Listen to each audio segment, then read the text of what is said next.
So if you're a Transformers collector, there's a good chance that you've already noticed something worse about the Transformers Studio Series line this year, but most people don't know why. Just to illustrate, this is the new Studio Series Deluxe Class Q and Age of Extinction Optimus. They share two main things in common. For starters, they're both the first new Bayverse movie figures that we've gotten from this line in over 2.5 years.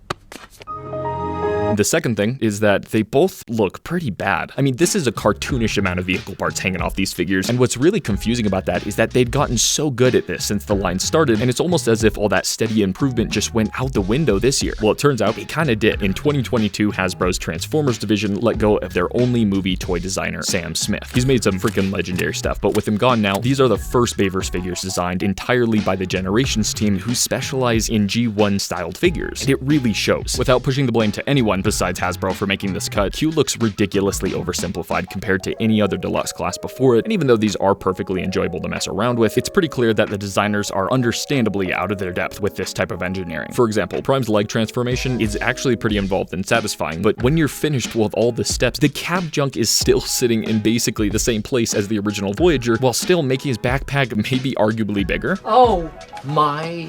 I have no words. This Optimus is a tough version to pull off, but people also forget that Studio Series Galvatron exists. He is a semi-truck that turns into a kibble-free robot from the same movie, and the worst case scenario that we should have gotten is at least a heavy remold of that. It's far from perfect, but he was also half the price, and he still does everything categorically better than Optimus. Also, I am aware that Hasbro probably has an irrational phobia of silver paint that's never really bothered me before, but holy crap, this Temu-level prototype paint job is crazy. The truth is, most collectors I've ever seen have always been chill about the leader class size shrinking over the years. It just matters to people that it's exchanged for something else worth value, like premium paint that makes up the difference or engineering that actually results in a more accurate figure. But there truly is nothing to show for the prices that Hasbro's charging here. By no means do I think that you should personally hate this figure, but there is a critical difference between enjoying a figure while still noticing that you're being taken advantage of by the price you are charged for it. And their new big brain CEO just admitted to starting these cuts before there was any economic political excuse to hide behind. Are these the worst figures ever made? No. Is Optimus their new weakest excuse for a leader class since they know that everyone will buy him anyways? Absolutely. Is Hasbro watching very closely to see if collectors justify this pricing so that they can eventually put whatever figure they decide at any price point based on the character's popularity? No! Literally as we speak. That includes their specialized algorithms gathering data from online reactions like this one to see if we care or even defend it. And I've noticed a lot of people right now who are softening their public criticisms, most likely just because of how radically some of the online fan base reacts when they hear any kind of criticism. So if that happened to be you and you're super confused like I was, I hope that this can make you feel a little more sane. So Chris, if you're gonna keep slashing manufacturing budgets, the least you could do is fully staff your own design team so that they can do what they're good at. Also, please bring back Sam Smith.